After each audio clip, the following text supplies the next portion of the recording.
Hello and welcome to the May 24th edition of the Gold, Goats, and Guns Short News. My name is Tom Luongo. It's great to be with you. It's a great day. It's Friday. There's no more Theresa May, well, at least in 2 weeks. It's all good. It's the way it's supposed to be. And you heard it here ages ago. I told you that Theresa May would not survive the Brexit process, that she would try and hold on to power for as long as possible. And we're going to talk about this, and we're going to talk about the ramifications of her leaving office, what this means, where we're going from here, and the reason why she finally had to give up the ghost. But before we do any of that, let's remind everybody that you can follow my work over at tomluongo.me. You can also find me over at moneyandmarkets.com and once a week, right around the weekend, as well as Strategic Culture, where I think I have the lead article there this morning as well. Also, I encourage everybody to download and install the Brave browser, where you can support not only myself as a verified publisher, but others, while no longer having Google track all of your behavior across the internet in exchange for the serving of one or two ads every once in a while, which you can then use that to donate the cryptocurrency to your favorite publishers, thereby breaking the chain of Google's insane platform dominance, which needs to end, especially in light of events with things like Trump declaring Huawei a national security threat and all of the rest of it. So as the push for censorship strengthens, we have to understand that these platforms need to be depowered, and the best way to depower them is to hit them in their pocketbooks. All right, let's get on with the show. We've been handicapping this for months. I think today we should all just kind of sit back and take a little bit of a victory lap, bust our hands, patting ourselves on the back and all of that, because we've been talking about this for months. Theresa May, finally, as I said on Wednesday, when we talked about this, Theresa May's, the final straw for her was her going against her cabinet. In private, she told her cabinet she wouldn't do this, and then she went out publicly and tried to enlist the Liberal Democrats and and Labor and the Greens to vote for her withdrawal bill a fourth time if she were to bolt on both the partial customs union and the second referendum, thinking cynically that was the version of the path forward. Remember all those indicative votes from a couple of months ago as to what Parliament wanted. Well, the second referendum failed by the fewest number of votes, so she figured, well, maybe I can get this across the line for Brussels. Maybe I can finally get this last thing done for my masters in Brussels and stop Nigel Farage from taking over a significant portion of the European Parliament next week, and all of it.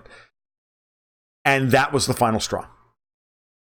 She finally outed herself as a complete creature of the Brussels power structure, and that she was no longer actually acting in Britain's best interest. Formally, she had to go. Now, one can make the argument, and I've had a lot of people over the course of the last 6 months or so, as I've been covering this story, tell me that a WTO Brexit is exactly the wrong way of going about Brexit, that there's too much legal wrangling, that's not in anybody's best interest to sever ties like this, and yada, yada, yada. I've heard all of these arguments from so many people, who are generally European, generally sympathetic to Brexit, but still believe that there's all of these niggling little things that need to be, these details that need to be dealt with, that we go with a Norway plus scenario first and then eventually to a WTO Brexit. And that all of the thundering on about that how horrible a WTO Brexit would be is actually correct in the short run, and that the best way to go about destroying the EU or about breaking this relationship down is that I never bought that argument. And I'm going to tell you that right now. It does not matter. The only thing these people understand is power. That's what they live their lives by. They are Marxists at their core. They are in that respect, that kind of Marxist, the one that only believes in power, does not believe in truth, does not believe in anything else other than what they can get. They believe in the European project over everything else. And therefore, the only thing that they respect is the very thing that will cost them their jobs and will cost them their project. It's absolutely imperative that the Tories adopt that strategy now as they pick their leader. Boris Johnson's already come out and said, prepare for a no-deal Brexit. I believe this guy about as far as I can throw him. Because if Boris Johnson was actually committed to a no-deal Brexit, he would have challenged Theresa May to a leadership, to the leadership of the party 6 months ago when she put this withdrawal agreement on the table, and everybody looked at it and went, this is horrible. So I don't believe any of them. I don't believe Andrea Leadsom. I don't believe Dominic Raab. I don't believe Boris Johnson. I don't believe any of them. I don't believe any of them actually want to implement Brexit. The only ones I actually believe that actually want to implement Brexit are the ERG group, or the ERG, led by Jacob Rees-Mogg and Owen Paterson and the rest.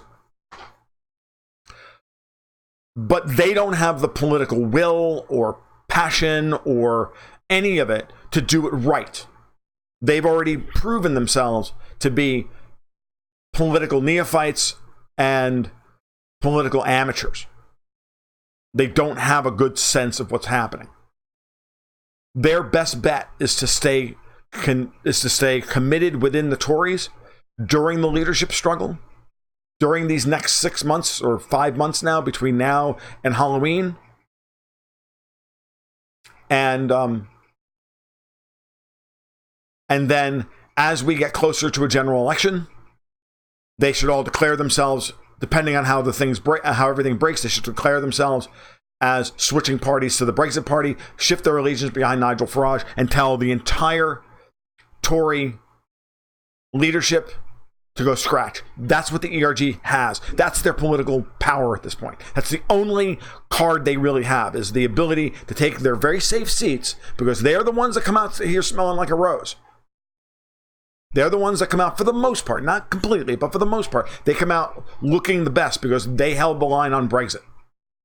Everybody in Westminster today, everybody in the BBC and Lord Adonis and Alistair Campbell and all the rest of them are screaming bloody murder, and Jean-Claude Juncker and Merkel and the rest of them are all screaming bloody murder about how these stupid nationalists have destroyed their project. Think about it. So, again, it was very obvious when Theresa May made that offer publicly that her intention was to, by any means necessary, leave a poison pill behind. She knew her political career was over. And the only thing she could do to save herself, her husband's City of London derivatives business, and her reputation amongst the most powerful people in the world, was to deliver this across the line. And this was her final chance to do that. And that finally got the Tories up in arms enough to get her, to move her out of office. So now, Brussels has failed. Hallelujah. Brussels is wounded. I'm reading Mike Shedlock this morning, and he said that, reminded everybody that there's already an emergency meeting held of all the Council of Ministers. The EU's freaking out now because they know that they've lost, and they don't know what to do. It's great. They're all putting up the big front. Everything's going to be fine. We refuse to negotiate. Yada, yada, yada. They're all going to sound like Baghdad Bob over the course of the next 6 months. It's all going to be more Baghdad Bobism. Nope, we're not changing anything. We're not going to do anything else. Dominic Reeve is out there today saying, I will not countenance any leadership, any Tory leadership that doesn't rule out a no-deal Brexit, blah, blah, blah. Fine. Go move to France if you love Emmanuel Macron so much. Go butt fuck him, for Christ's sake. I don't care. Just shut up. You've lost. Have some dignity, man. Have some dignity.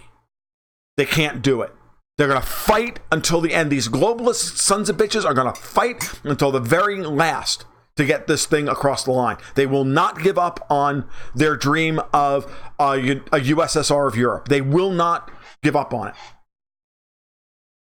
We have to fight. We have to hold the line against Trump and populism and all of these horrible things that because people don't want to be ruled by a literal drunk like Jean-Claude Juncker.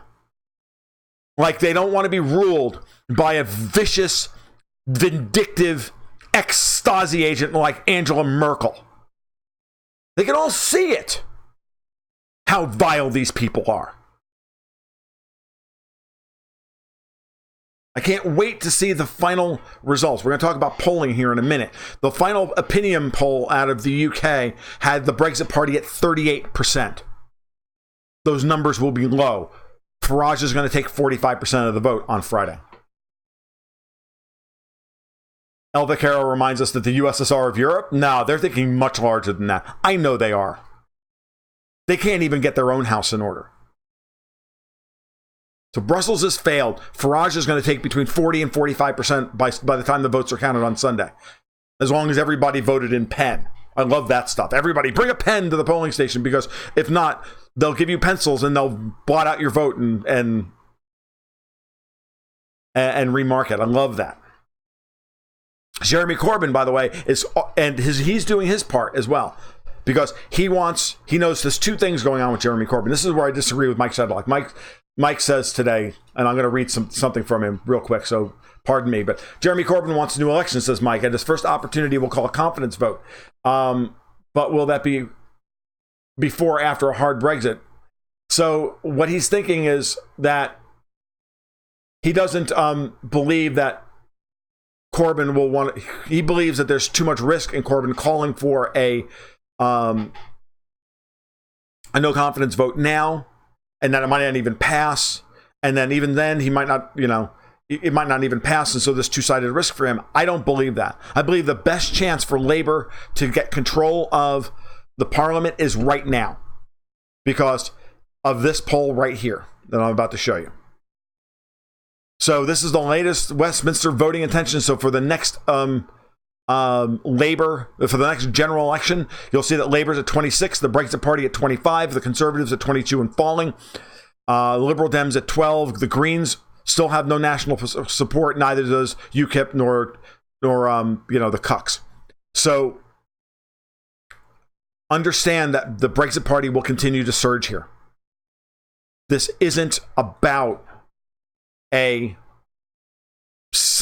isn't about just Brexit. It's about trust. Trust is what's on the ballot this weekend in Europe. Trust is what's on the ballot in markets right now. Every day, Donald Trump opens up his mouth and tweets something stupid and forgets to take his Adderall, and we may have an entire market, an entire global supply chain screwed up because Trump decided that, Steve Bannon's right, we should kill China. Let's do that. Trust is a very dangerous thing. It takes a lifetime to build up and a minute to lose. Has May resigned yet? She has formally resigned as of June 7th. And the Tories have another month after that to pick a new leader, or they'll have to go to a general election by July. But trust is the issue here. Trust in the global, in the old institutional orders is falling apart daily. Every day we see it get worse and worse and worse. And I wish the conservatives here in the United States would see that Donald Trump is not being besieged by the Democrats at this point. They are a bunch of pathetic losers, desperately trying to not get put in jail at this point. And that Trump has actually betrayed them at every level. But there's no talking to them right now. They're still in the cult of personality. And that's dangerous because it's giving Trump all the political capital he needs to get vindictive on his enemies, domestic and foreign. And that's going to have massive political ramifications going forward. And tonight we're going to speak to that more on tonight's live stream. Today I'm going to focus on Brexit and Europe. But what Trump is doing, oh my God, this is dumb. And it's going to have tremendous, tremendous effect going forward.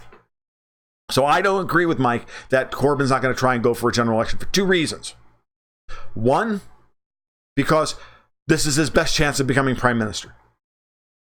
Because 6 months from now, with more equivocating and more calls for second referendum, and we need a customs union, and Labor not standing for anything, Labor is going to lose even more support. They're 26% today, will be 18% by October if Corbyn continues to play this game. He needs to, again, like they did in Italy, as the League was starting to rise in 2017, they dissolved Parliament early in order to try and get the election to try and blunt the rise of the League and Five Star in order to minimize the damage.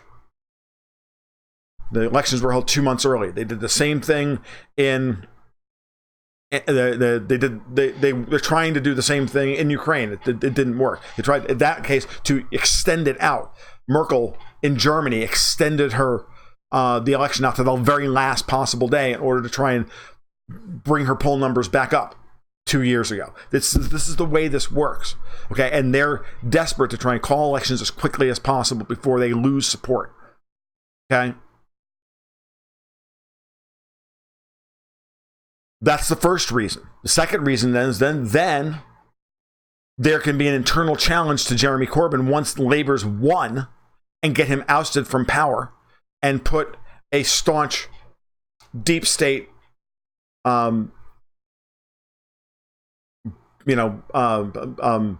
British political elite word I'm looking for, not hardliner. Oh my God, I can't believe it. Someone who's loyal to the deep state first, someone like Yvette Cooper or Tom Watson or whatever, in as Labor leader, a Blairite, a loyalist, that's the word I'm looking for, to then try and poison pill whatever comes next after that.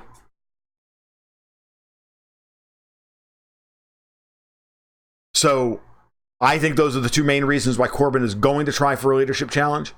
It fully depends on upon how the polling continues to go. If the polls continue to move after the European parliamentary elections in Farage's favor for the general election, you can bet your bottom dollar that Labour is going to try and call for an election as quickly as possible in order to cull together a coalition between them and the Lib Dems and the Greens or whatever in order to try and stop this.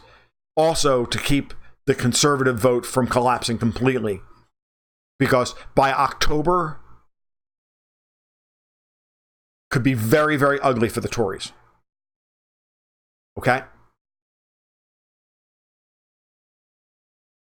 So, I'm expecting a general election quickly. And I don't think it's going to happen. I think the longer they put it off, the worse it's going to get. Because this election is not going to be, this European parliamentary election is not going to be the kind of let-off valve, the steam release valve. That's not what this is. This is about building momentum to destroy the existing two-party or three-party system that exists in Britain right now. It's to completely and utterly tear it down and realign it along the lines of sovereignty. Because the people understand that they cannot trust any of these people. That they do not work for them. And they trust Nigel Farage even if they don't agree with him. Garland Nixon and I spent 40 minutes on Fault Lines this morning on Sputnik Radio talking about this very thing, about how we would be more than willing to back a candidate from the other side of the aisle that understands the fundamental issues first and get control of what's wrong with our government. Then we can fight about universal health care and basic income and Medicare for all and all that crap. We can argue about that stuff later, after we've gotten rid of and after we've drained the swamp and gotten rid of these people. The two main political parties are finished, says the British reactor. I fundamentally agree with you, man. I do. Dean Demola says, here in Scotland, many seem completely disenfranchised at this point, and I seriously hope they don't fall for the Scottish National Party BS. So do I. I think that the Scottish National Party, like the Democrats, have overplayed their hand. And they don't realize just how strong they're not. But I don't know. Okay? We'll see. When you lose the trust of the people, and the Tories have lost it, and it's all just a matter of time before they completely collapse. So, and when you look at, because as I said previously, and I wish I had the poll from the other day up, but the opinion poll, let me give you the numbers of the final numbers going into. I don't have a picture of it, but to give you the final numbers for the European Parliament. The Conservatives were 12%, Labour 17%, Lib Dems at 15%, the Greens at just 7%, UKIP 2%, the Cucks at 3%, and Brexit at 38%. If you take the Brexit vote and what's left of the Conservative vote, and that's roughly your hard Remain vote, okay? Or hard Leave vote, I'm sorry. Your hard Remain vote is only 22%, because Labour does not represent a hard Remain constituency. The Lib Dems and the Greens, okay, and so Change UK, okay, so 25% versus 40 to 45% for the Brexit Party. That will give you an idea that the numbers are not nearly as close as the BBC and Tony Blair and the rest of them want you to believe. The numbers are horrific, and they know it. And that's why they went after Farage personally. That's why they tried to go after him for, funding irregularities and all the rest of it. It's nonsense. It's complete nonsense. Complete nonsense. So, today is a great day, but it's a harbinger of what's coming. It's a harbinger of the fundamental regime uncertainty that's coming. Okay, the pound is going to get hit here. There's no way around it. Okay, as the numbers and it should. The pound needs to get hit. Lop another 10% off the top of the pound, and you only make Nigel Farage's argument stronger, because an overvalued pound has been strangling the British economy, the real British economy outside of the City of London for years, for decades. Same thing with the euro. So it's imperative that you see this in the greater context. Okay? It's imperative. I can't stress it enough at this point. So, that's pretty much all I have, guys. If you guys have any questions or comments, please do so as I wind this down, and I'll stay on for another couple minutes. But I just wanted to lay this out in that way. Darth Hypatia says, it doesn't matter who's in charge. They're going to keep on letting in tons of immigrants to replace the working class whites who have been destroyed by psych meds, corporate food, and degenerate media. Certainly that's the goal here in the United States, and Donald Trump has done not a thing about that.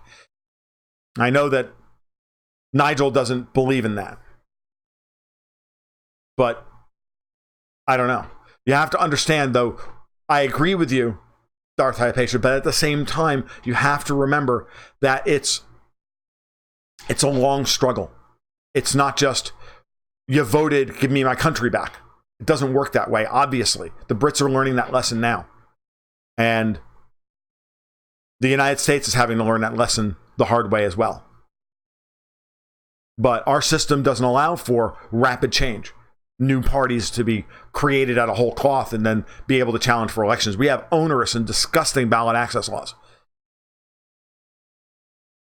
It's too big. It's too much to try and run a real election. You can't. There's one advantage that the Brits have. It's a very small country, relatively speaking. It ain't a big. It ain't a big area. Okay, the United States is big. It costs a lot of money to run for president. And if you don't have the media on your side, you have nothing. El Vaquero says, hey, Tom, I have a 2011 European Commission document that talks about taking in third world immigrants to perpetuate economic growth. 56 million by 2050 minimum. You want it? It's not online anymore. I'd love to have it. Send it to me via email. And if you don't have my email address, DM me on Twitter or whatever, and we'll go from there. My email address is tom.luongo@outlook.com. So I'd be happy to take it. So I'll type it into the thing.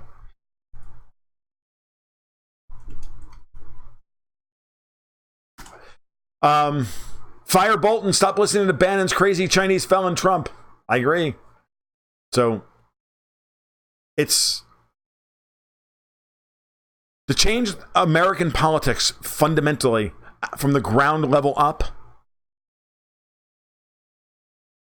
is a 2-generation process. It's the amount of money it takes to just get on and maintain ballot access and stay organized is insane. Both major parties are paper tigers. They're not organized at the county and state level at all. But I've got news for you. It doesn't really work. And it doesn't work because the United States still has the ability to print money and keep people relatively well fed. Things change radically when people can't be fed. And I've said it before and I'll say it again. I said it to Garland this morning. Because of the way the ballot system works, because of the fact that the United States is so big, because of the fact that at the end of the day that you're talking about, remember, Florida is 25 or 29 million people. It's a lot. It's a big election. Okay. The whole of Britain is 80 million, 77 million. Think about it. Okay. That the whole system is designed from the ground up, from the supervisors of elections to all of it, to not change the system. And the more likely outcome for the United States is secession and breakup than it is change of any kind of fundamental change, political change. It's not possible. The systems have to be completely broken down, and nothing is going to happen here until the dollar spikes and makes us all freaking poor because the dollar is too freaking expensive for us to buy anything and to service all of our debt, including the entire world. And then once the dollar starts to crash on the other side of the European and Japanese sovereign debt crisis, only then can we get a new monetary system. Only then can we get any kind of substantive political change at the center of the economic universe, which is the United States. We're seeing Brexit and the European parliamentary elections and all of this stuff. These are the kind of seismic tremors that come at the periphery. It usually only happens in emerging markets. Now it's rolling up into the other major developed markets. And since we're now into that stage of it, that's why this particular boom bust cycle will be the big one.